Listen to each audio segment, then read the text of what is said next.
Hyderabad via Miryalaguda Vijayawada నూతన పారిశ్రామిక corridor ఏర్పాటుకు ఆమోదం తెలపాలని కేంద్ర పరిశ్రమలు వాణిజ్య శాఖ మంత్రి పీయూష్ గోయల్ కు ముఖ్యమంత్రి రేవంత్ రెడ్డి విజ్ఞప్తి చేశారు.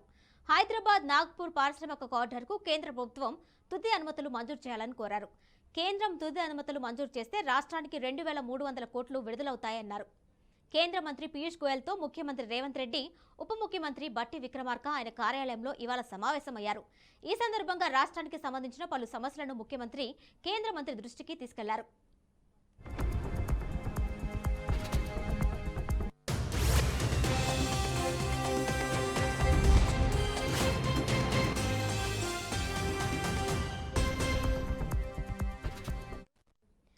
హైదరాబాద్ వయా మిర్యాలగూడ విజయవాడ నూతన పారిశ్రామిక కారిడార్ ఏర్పాటుకు ఆమోదం తెలపాలని కేంద్ర పరిశ్రమలు వాణిజ్య శాఖ మంత్రి పీయూష్ గోయల్ కు ముఖ్యమంత్రి రేవంత్ రెడ్డి విజ్ఞప్తి చేశారు.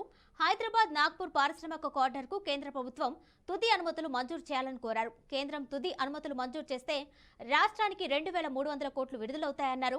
కేంద్ర మంత్రి పీయూష్ గోయల్తో ముఖ్యమంత్రి రేవంత్ రెడ్డి, ఉప ముఖ్యమంత్రి బట్టి విక్రమార్క ఆయన కార్యాలయంలో ఇవాళ సమావేశమయ్యారు.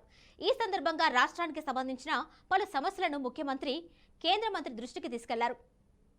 దీనిపై మరింత సమాచారం మా ప్రతినిధి అశోక్ అందిస్తారు. అశోక్,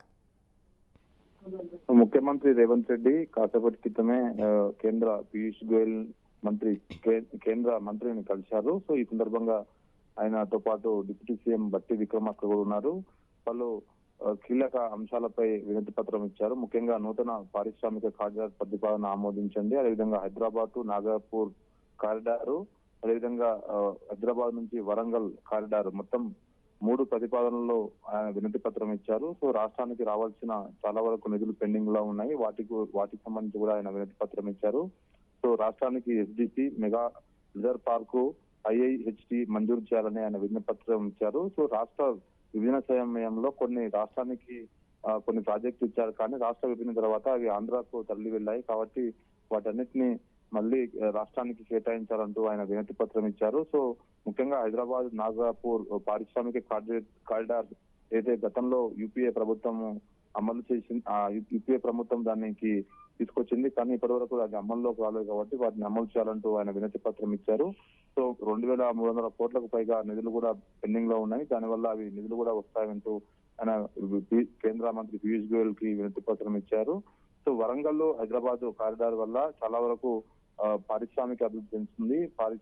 ఫార్మాసిటీ, ఇతర రంగాలకు ముఖ్యంగా ఈ కారిడార్ చాలా ఉపయోగపడుతుంది. కాబట్టి ఆ కారిడార్ కు త్వరితగతిన నిధులతో పాటు వాటికి కావాల్సిన మొత్తం అనుమతులు మంజూరు చేయాలంటూ ఆయన వినతి పత్రం ఇచ్చారు. అదేవిధంగా నేషనల్ డిజైన్ సెంటర్, అదేవిధంగా కొన్నిటిని ఇప్పటికే గతంలో యూపీఏ ప్రభుత్వం శంకుస్థాపన చేసింది, కానీ ఇంతవరకు అది ఇంకా అమల్లోకి రాలేదు. వాటిని కూడా త్వరగతిన వాటికి నిధులు ఇవ్వాలంటూ ఆయన వినతి పత్రం ఇచ్చారు.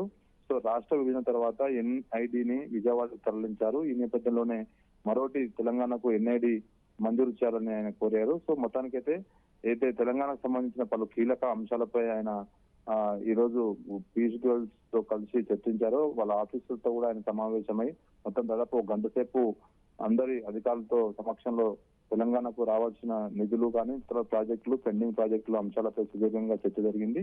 సో ముఖ్యమంత్రితో పాటు బట్టి విక్రమార్క కూడా ఉన్నారు. సుదీర్ఘంగా ఈ సమావేశం కొనసాగింది. ప్రస్తుతం రేవంత్ రెడ్డి మల్లికార్జున్ ఖర్గే అయితే కాంగ్రెస్ అధ్యక్షుడితో సమావేశమయ్యారు. ఎమ్మెల్సీ అభ్యర్థుల స్థానాలపై ఆయన చర్చిస్తున్నారు. సో మరి ఈ రోజు సాయంత్రం ఆయన ఈ రోజు లేదా రేపు ఉదయం రేపటి నుంచి ఏదైతే కాంగ్రెస్ కు సంబంధించిన రాహుల్ గాంధీ భారత్ జోడో న్యాయయాత్ర ప్రారంభం ఉంది కాబట్టి దానికి వెళ్తారు. అటు నుంచి అటు ఆయన విదేశాలకు కూడా వెళ్లే అవకాశాలు కనిపిస్తున్నాయి. Right Ashok, thank you.